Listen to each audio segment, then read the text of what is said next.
The black SUVs came like a storm through the snow. 3 of them, headlights cutting through the darkness of the early morning.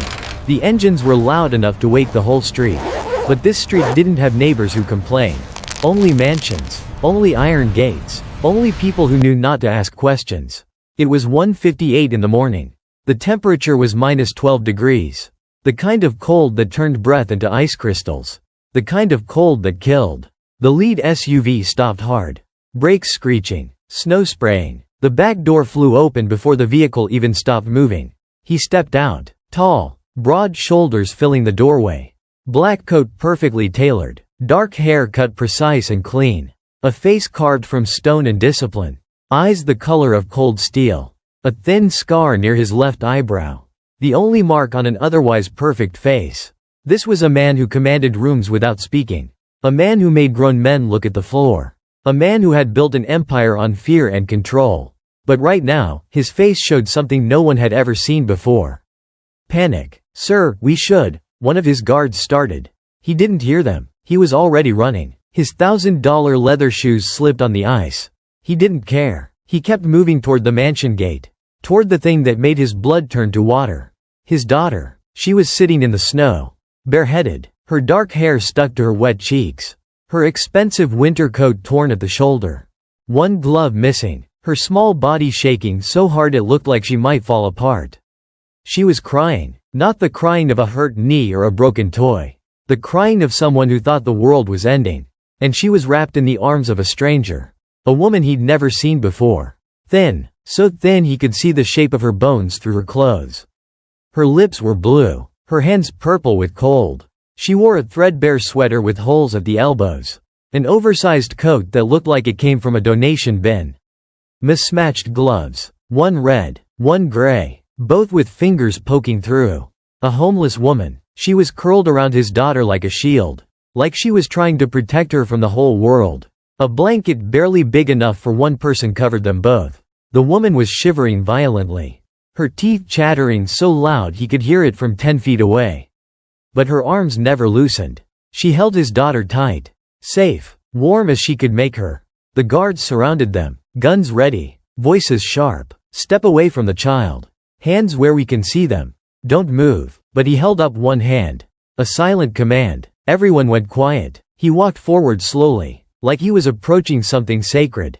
Something he was afraid to break. He stopped 3 feet away. And then he did something that shocked every single person watching. He dropped to his knees in the snow. The most dangerous man in Toronto. The man who controlled half the city's underworld. The man who had killed with his own hands and never looked back. On his knees. In the snow. In front of everyone. "Mia," he whispered. His voice cracked like glass breaking. "Baby, it's me. It's Dad." The little girl looked up. Her eyes red and swollen. Tears still streaming down her face. She didn't run to him. She pressed closer to the homeless woman instead. "Don't take her away," she sobbed. "Please don't take her away. She saved me. She saved me, Daddy." The man's jaw clenched. His hands trembled at his sides. Something no one had ever seen before. The Mafia boss losing control. He looked at the homeless woman. Really looked at her for the first time. She met his eyes. Even though she was freezing to death. Even though she was surrounded by armed men. Even though she probably knew exactly who he was and what he could do. She didn't look afraid. She looked tired. Like she'd been afraid for so long that there was nothing left. "She's safe," the homeless woman said. Her voice barely a whisper. Rough from the cold. "I didn't hurt her. I couldn't leave her alone." The man stared at her for a long moment. Then he looked back at his daughter. "Mia, we need to get you inside. You're freezing." "Only if she comes too," Mia said. Her voice firm despite the tears. "I won't go without her." For a moment, no one moved. The snow fell around them. The wind howled through the iron gates. The city held its breath. Then the man nodded once. "Both of them," he said to his guards. "Inside. Now." He stood, lifted his daughter into his arms. She was light, too light. She wrapped her arms around his neck and buried her face against his shoulder. 2 guards moved to help the homeless woman stand. She could barely walk. Her legs shook. Her body had been out in the cold too long. But she was alive. And so was his daughter. The convoy had arrived just in time. To understand how we got here, to this moment that would change everything, we had to go back. 8 hours earlier. To a shelter door. To $19.64. To a choice that would save more than one life. The shelter door closed in her face at 6:10 p.m. Not slammed. Not angry. Just closed. Like she didn't matter enough for drama. The woman behind the bulletproof glass didn't even look sorry. She'd said the same thing 100 times that day. Maybe 1,000 times that winter. No vacancy. Try again tomorrow morning. We open at 7. Tomorrow morning. 14 hours away. 14 hours in -8 degrees that would drop to -12 by midnight. The young woman stood on the sidewalk and felt the cold sink into her bones. She'd known this might happen. The shelter always filled up fast when the temperature dropped. First come, first served. And she'd been late. Again. She'd spent the afternoon trying to get work. Trying to get anything. But without an address, without a phone, without references, no one would hire her. So now she had nowhere to sleep. And the warming center had closed at 4 p.m. It wouldn't open again until 7 tomorrow morning. She pulled her threadbare coat tighter. It didn't help. The coat was old. Bought from a donation bin 3 years ago for $5. Even then it had been falling apart. Now it was basically useless against the brutal Toronto winter. She slid her hand into her coat pocket. Her fingers found coins and a crumpled bill. Everything she owned in this world. She pulled them out and counted slowly. $19.64. Not enough for a motel room. Not even the cheapest one. Not enough for a decent meal. Just enough to remind her that she was still alive. Still here, even though the world seemed to have forgotten. The snow started falling. Soft at first, then harder. The flakes settled on her shoulders and melted into cold water that soaked through the thin fabric. She adjusted her backpack. It wasn't heavy. There wasn't much inside. 2 changes of clothes, both worn thin from years of use. A toothbrush in a plastic bag. A dented water bottle, half full. A small photograph wrapped carefully in plastic. Her mother, the only family she'd ever had.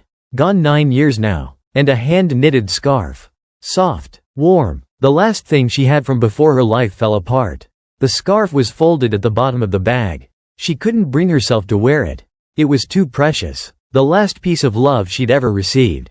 If she wore it out here, it would get dirty. Torn, stolen, lost, so she kept it hidden. Safe, even if that meant freezing. She started walking, not to anywhere, just to move, to keep her blood flowing, to keep her body from shutting down. The streets were busy. People heading home from work. Families going to restaurants for dinner. Couples walking hand in hand. Everyone wrapped in thick coats and warm scarves. Everyone with somewhere to go. She walked past a bakery. The smell of fresh bread made her stomach clench. She hadn't eaten since yesterday morning. One granola bar, stolen from a gas station when the clerk wasn't looking. She kept walking, past the shopping district where Christmas lights glittered in every window. Past the restaurants where warm air and laughter spilled onto the sidewalk. Past the families taking photos in front of decorated storefronts. She didn't feel jealous. She was too tired for that. Too numb. She just wondered, the way she'd wondered 1,000 times over the past 9 years, if she would ever belong anywhere again. If there was anyone in this world waiting for her to come home. She walked for hours without realizing where she was going. Her feet just carried her forward. One step, then another, then another. When she finally looked up, everything had changed. No more stores, no more restaurants, no more bright lights and laughter. Just silence, empty streets, and mansions, huge estates that looked like palaces. Hidden behind high stone walls and iron gates. Security cameras mounted on every corner. Luxury cars sitting in driveways bigger than apartments. This was the wealthy neighborhood. The place where Toronto's richest people lived. The place where someone like her didn't belong. She lowered her head and walked faster. She knew what happened to homeless people in neighborhoods like this. The police got called. Questions got asked. And she had no answers. No ID. No papers. Nothing to prove who she was or where she came from. She just wanted to get through. To find some sheltered spot on the other side. Somewhere to wait out the night. The snow was falling harder now. The wind picked up. It cut through her thin coat like knives. Her fingers went numb. Then her toes. Then her face. She knew the signs. Hypothermia. She'd survived it before. Barely. But she'd been younger then. Stronger. Now she wasn't sure she'd make it through another night like that. She passed the largest estate on the street. Stone walls at least 10 feet high. An iron gate with intricate patterns worked into the metal. Security cameras everywhere, lights shining down like searchlights. A fortress. She kept her head down and walked faster. But then something caught her eye. A side gate, smaller than the main one, almost hidden behind tall hedges. It was open, not just cracked, wide open, like someone had run through and forgotten to close it behind them. An alarm light blinked red above the gate. Warning, malfunction, danger. Every instinct she'd learned in 9 years on the streets screamed at her. Keep walking, this isn't your business. An open gate in a rich neighborhood means trouble, means police, means questions you can't answer. She turned away, and then she heard it.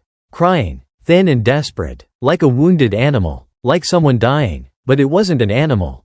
It was a child. She stopped walking. Her brain said run, said this wasn't her problem, said she had enough to worry about without getting involved. But something deeper pulled her back. A voice, soft, familiar, a voice she hadn't heard in 9 years but still remembered every single day. Her mother's voice. Kindness is the one thing no one can take from you, sweetheart. No matter what happens, no matter how hard life gets, don't let them freeze your heart. She'd promised. The last night, holding her mother's thin hand while cancer drained the life away. She'd promised to stay kind, even when the world wasn't kind back. She turned toward the sound. The crying was coming from behind a stone pillar near the side gate. Quiet now, muffled, like someone trying very hard not to be heard. She approached slowly, carefully, and then she saw her. A little girl, maybe 7 or 8 years old. Small, delicate, with big dark eyes red from crying. Her cheeks flushed pink from the cold. Her hair tangled and messy under a knit hat. She wore an expensive winter coat. The kind that cost more than 3 months of rent. But it was torn at the shoulder. And she was missing one glove. Her bare hand was bright red. Almost purple. She sat curled against the pillar, clutching a small stuffed animal.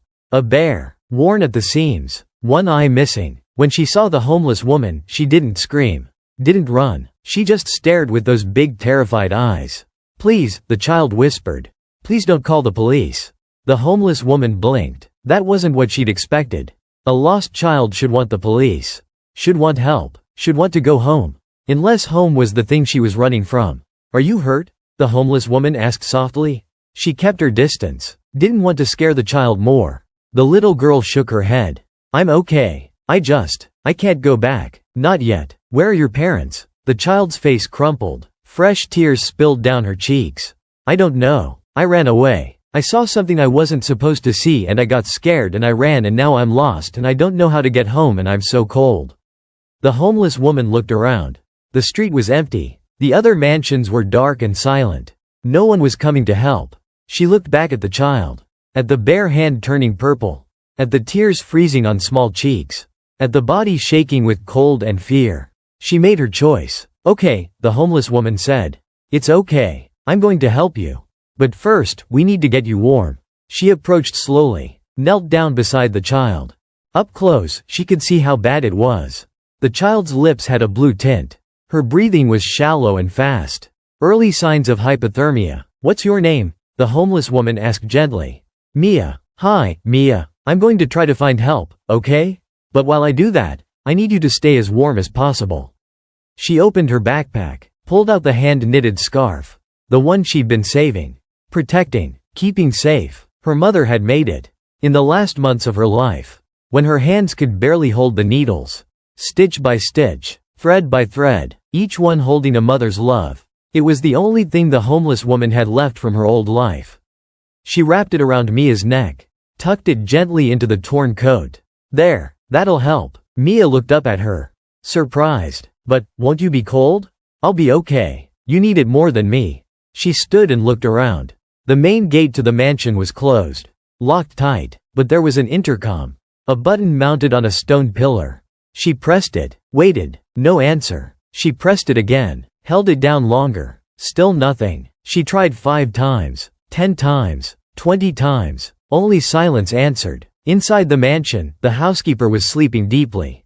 She'd worked a long day. Cleaned every room. Made sure everything was perfect for when the boss came home tomorrow. She didn't hear the intercom.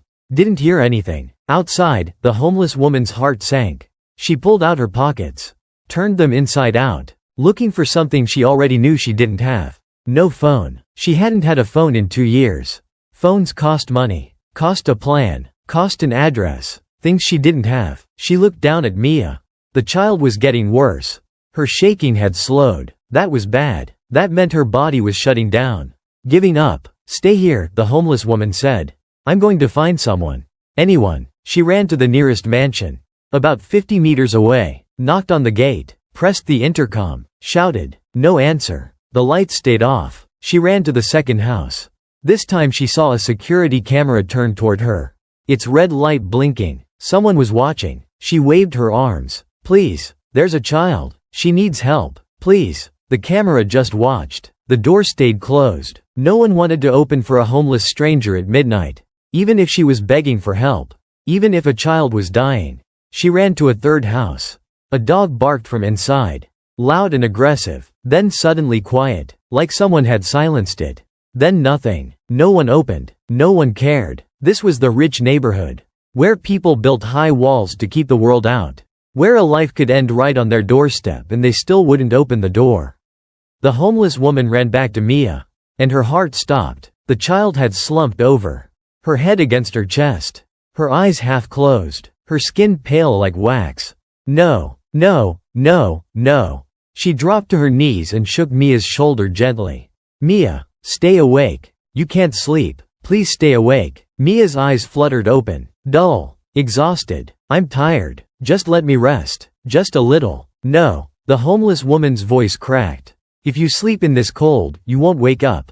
Do you understand? You have to stay awake. But she could see it happening. Mia was slipping away, sinking into the deadly sleep that came with severe hypothermia. She looked around desperately. No help was coming. No one was going to save them. She looked at her backpack. At the small blanket tucked inside. The cheap fleece blanket she'd gotten from a shelter 2 years ago. It was the only warm thing she had left. Besides the scarf she'd already given away. She pulled it out and wrapped it around Mia. Then she sat down against the stone pillar. Pulled Mia into her lap. Curled her own body around the child like a shield. She used her body heat. Her breath. Everything she had. I've got you, she whispered into Mia's hair. I've got you. Someone will come. Someone has to come. The hours crawled by like years. The temperature dropped. -10, -11, -12. The homeless woman couldn't feel her fingers anymore. Couldn't feel her feet. Her face went numb. Then her arms. Then her legs. She knew she was dying. Could feel life leaking out of her like water through a crack. But she didn't let go of Mia. She kept the child pressed against her chest. Kept the blanket tucked tight.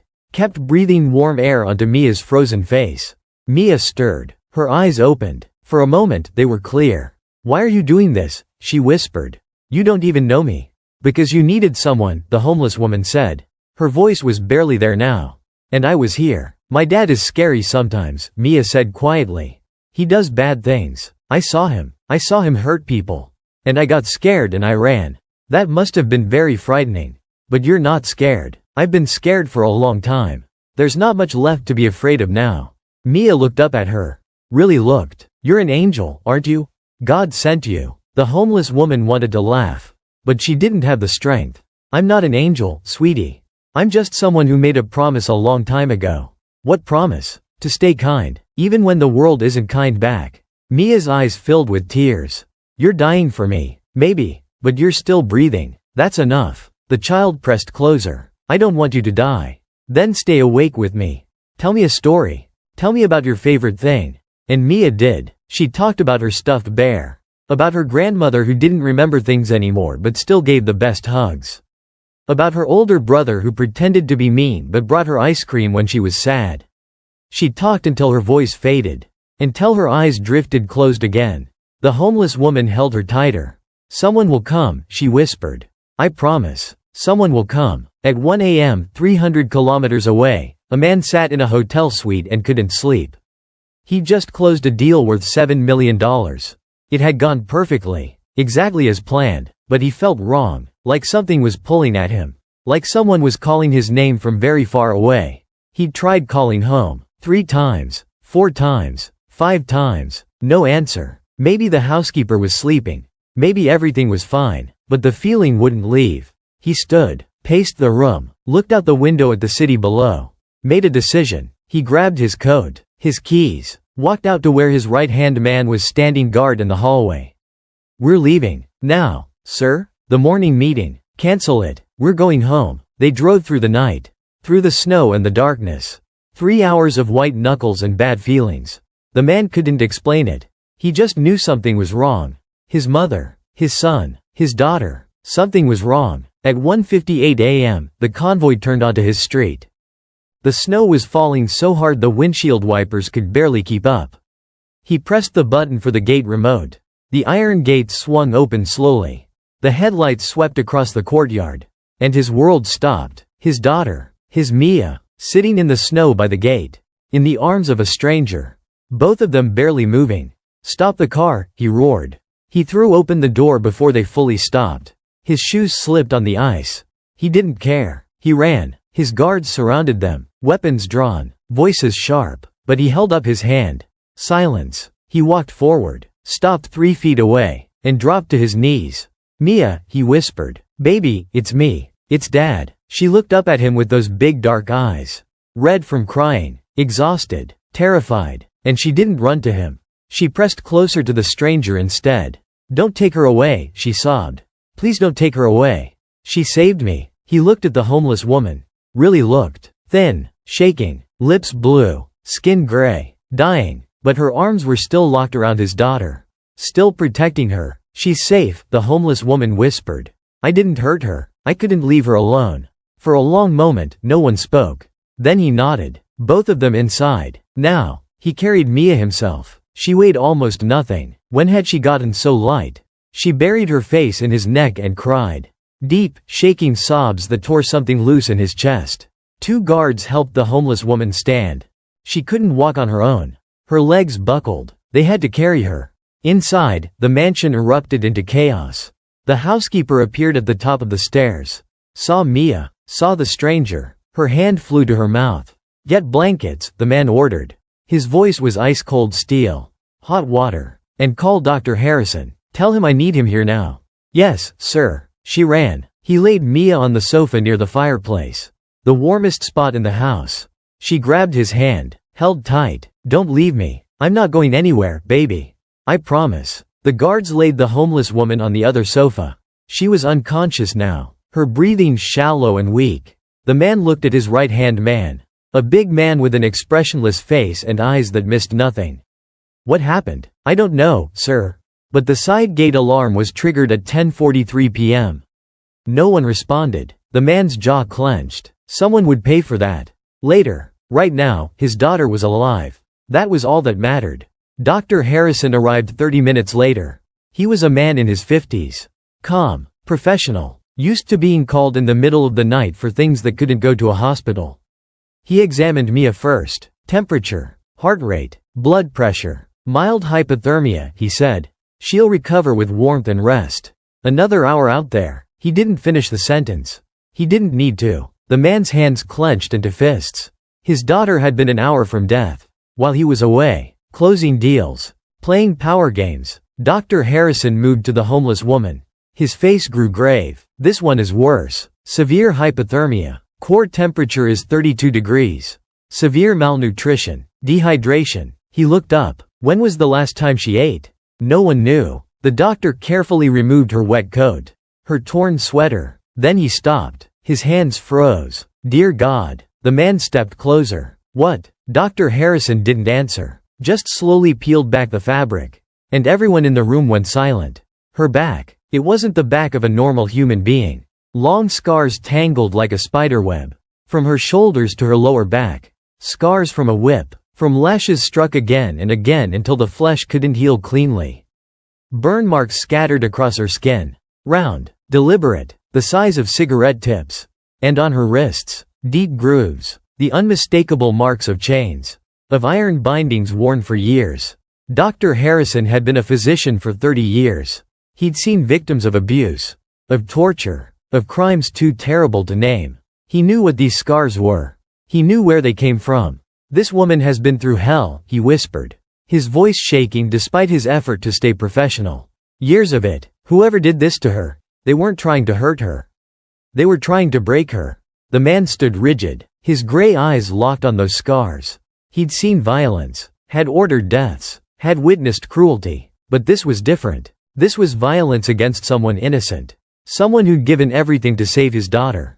"Who did this to you?" he whispered to the unconscious woman. She couldn't answer, but he would find out. Dr. Harrison worked for over an hour. Started an IV, warmed her body slowly to avoid shock, monitored her heart rate. Finally, he stepped back. "She's alive, but she needs rest. A lot of it. Her body has been through too much. Not just tonight. For years. It's a miracle she survived as long as she did out there." The man nodded. "She stays here. Guest room. Whatever she needs." "Sir?" The housekeeper looked confused. "She saved my daughter's life. She almost died doing it. She stays." He turned to his right-hand man. "Find out who she is. Everything. Where she came from. What happened to her. Who did this?" The right-hand man nodded. "And if we find them?" The man didn't answer. His silence said everything. Mia woke up in her own bed at 8 a.m. Warm, safe, alive. For a moment, she didn't remember. Then it all came back in a rush. The fight with her brother. Sneaking out. Getting lost. The cold. The fear. The woman. She sat up fast. Too fast. Her head spun. "Mia, careful." Her father's voice. He sat in the chair beside her bed. Still wearing yesterday's clothes. He hadn't slept. She could see it in his eyes. "Where is she?" Mia asked. "The woman who helped me." "Is she okay?" "She's here. She's resting. I want to see her. Later. She needs to sleep." "Dad." Mia's voice went quiet. Serious. "She was dying for me. She gave me her scarf and her blanket and she held me even though she was freezing. She stayed with me when no one else came." Her father's jaw clenched. "I know. Why didn't anyone help us? I could hear people inside their houses. I saw the cameras. But no one opened their doors." He had no answer for that. Because that was the world they lived in. The world he'd helped create. Where people looked away. Where fear kept doors closed. Where his daughter would have died if not for one homeless woman who chose kindness instead. The homeless woman woke up that afternoon. Light, warmth, softness. Those were the first things she registered. She was in a bed. A real bed. With sheets so smooth they felt like water against her skin. The ceiling rose high above her. A chandelier hung like frozen tears. The room was huge. Bigger than any place she'd lived in years. Panic slammed into her chest. "Where am I? Who brought me here? How do I get out?" She tried to sit up. Pain exploded through her body. Every muscle screamed. She looked down. Someone had changed her clothes. She wore soft pajamas. Silk. Expensive. An IV needle sat in her hand. Connected to a bag hanging beside the bed. Who had undressed her? Who had seen the scars? The door opened. She flinched. Grabbed the blanket like a useless weapon. A woman stepped in. Middle-aged. Maybe late 50s. Kind eyes. Worried expression. "Oh, you're awake. Thank God." The woman's voice was gentle.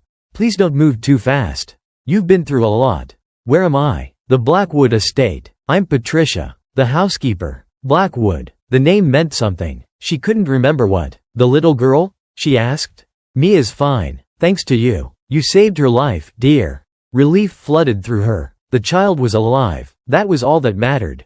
"I need to go," she said. Tried to stand. Her legs wouldn't hold her. "You're not going anywhere," a new voice said from the doorway. Deep, cold, controlled. She looked up, and her blood turned to ice. The man from last night. The one who'd arrived with the convoy. The one who'd dropped to his knees in the snow. Tall, powerful, gray eyes that could freeze souls. Everything about him screamed danger. She'd learned to recognize men like him. Learned it the hard way. Over 7 years in hell. Power, wealth, control, monsters dressed in expensive suits. She pressed back against the headboard. Eyes wide with fear. He stopped immediately. Held up both hands. Palms visible. "I'm not going to hurt you," he said quietly. She didn't believe him. She'd heard those words before. Right before the pain started. He stayed at a distance. Didn't take another step. "You saved my daughter's life," he said. "You almost died doing it." She didn't answer. Just watched him. Looking for the angle. The trap. "I want to repay you. Name your price." She blinked. "What? Money? A house? Legal papers? A new identity? I can give you anything. Just tell me what you want." She stared at him like he was speaking another language. "I don't want anything. Everyone wants something. I did what anyone would do." His expression shifted. Something like surprise. Maybe respect. No, he said quietly. Almost no one would have. Trust me. I know. Silence stretched between them. My mother lives here, he continued. She has Alzheimer's. She needs someone with her. Someone patient. Someone kind. The homeless woman didn't understand where this was going. Stay here. Take care of her. You'll have a room, food, salary. I'll get you legal papers. A fresh start. Why? Her voice came out as a whisper. You don't know me. I know you gave everything you had to save a stranger.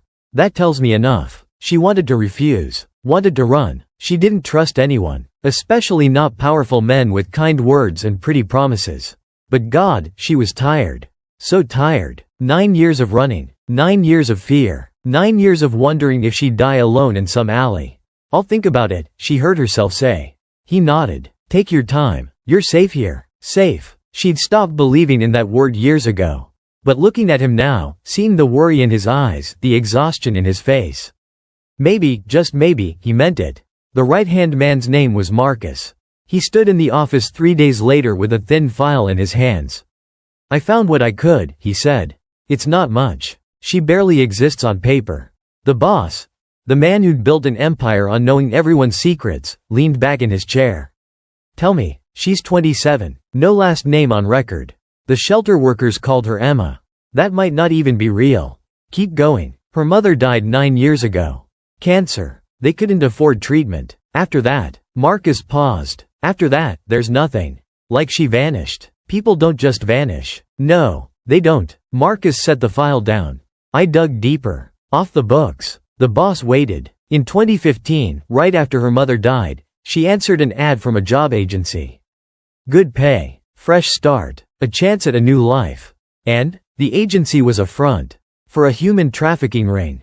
The boss went very still. Marcus continued. 7 years. That's how long they had her. 7 years of. He couldn't finish. The boss stood. Walked to the window. Looked down at the garden where Emma sat with his mother.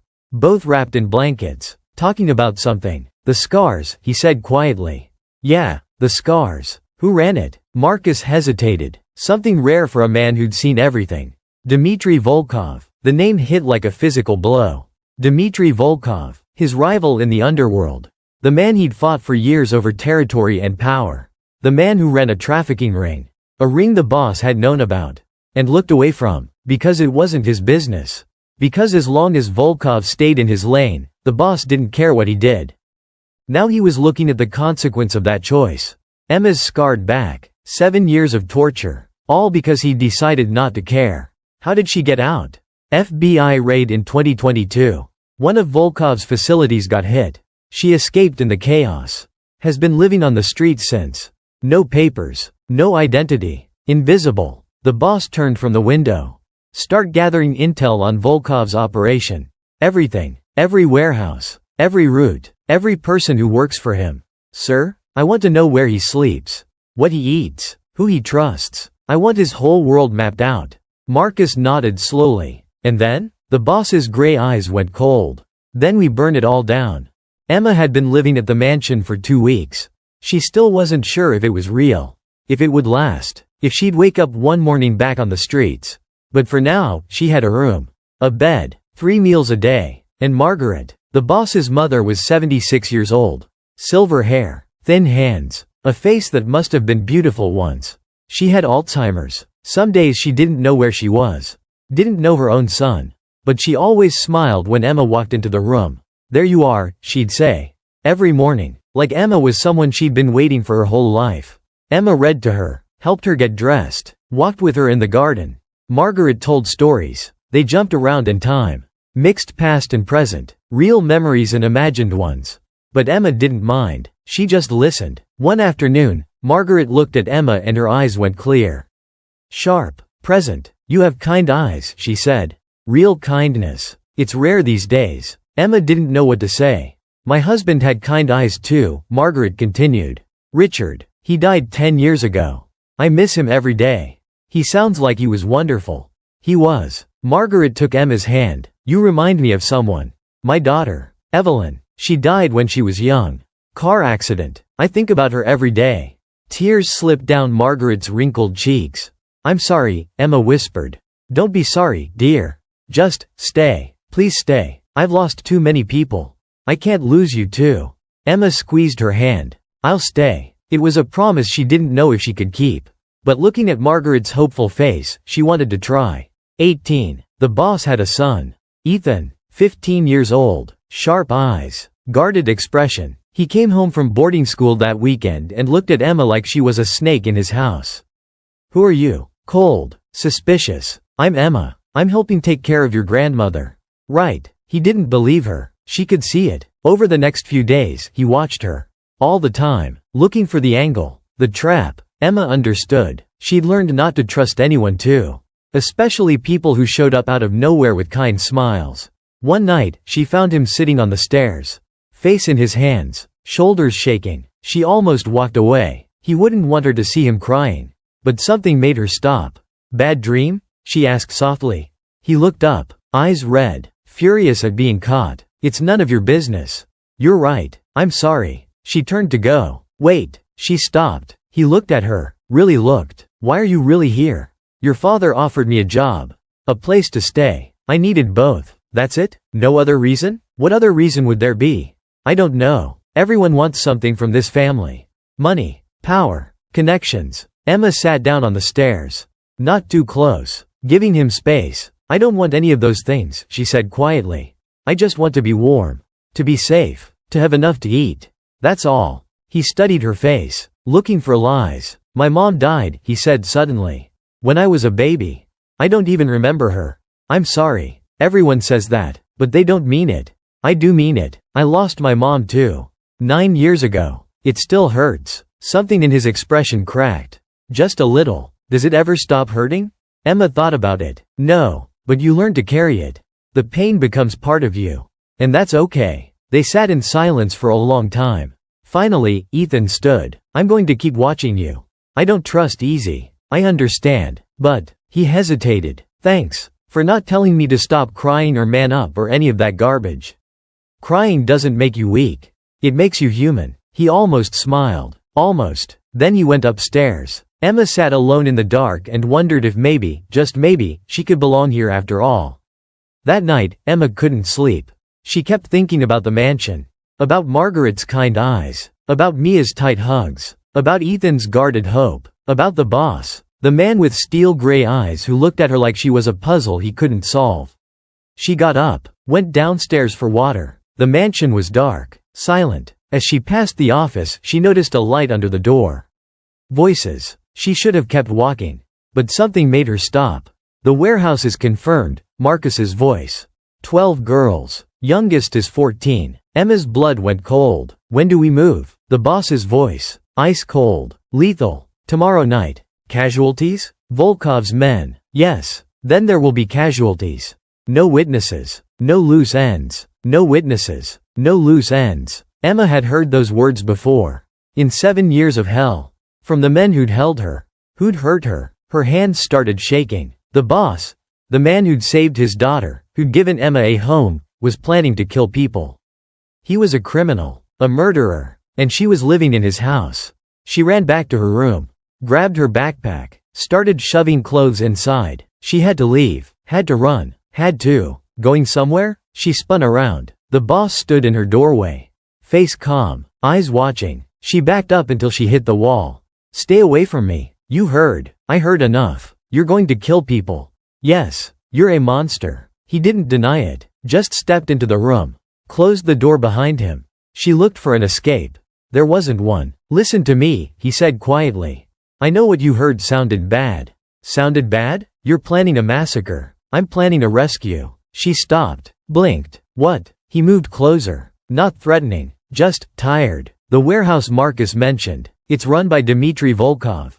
The same man who ran the trafficking ring that held you for 7 years. Emma's breath caught. He's still operating. Still taking girls. There are 12 of them right now in that warehouse. The youngest is 14 years old.